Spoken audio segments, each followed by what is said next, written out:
genetically modified crap. So with that, we're going to quell the theory that what we do is frankenfood.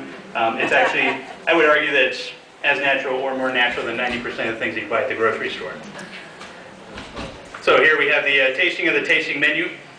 You can see the 20 course, the 10, and finally the 5.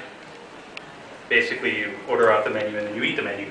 In some cases, we might add some sort of liquefied medium to dip that into, and then to sort of eat it like chips and salsa. We could make it with the texture of something that is crunchy, something that is a little more flexible, something that's got a little more resilience, and look for edible advertising next year going into some of the world's largest magazines.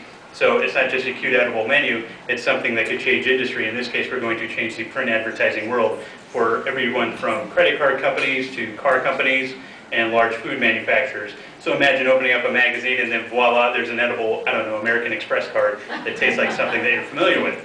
Great way to rebrand their image. Next thing here, we have sort of an Asian-inspired dish. We have some salmon that's marinated in togarashi, and some daikon.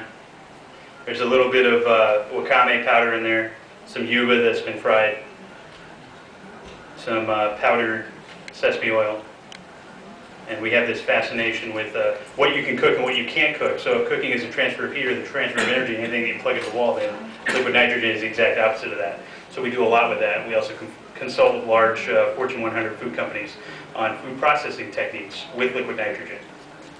So in this case, we're just going to add a slightly different textural modification to the fried yuba by pouring that over the top. It's fried, it's frozen, you eat it, it goes into diverse textural profiles as you're eating. Here we're going to have a soup and salad. The item on the right is a Caesar salad, and then the item on the left is a pizza soup, and the Caesar salad is cold, the pizza soup is hot. We've all seen this, where you have two different bodies of liquid, hot and cold. In this case, we like to give you a frame of reference in which to the bodies of liquid that you're eating. There's a little Caesar dressing.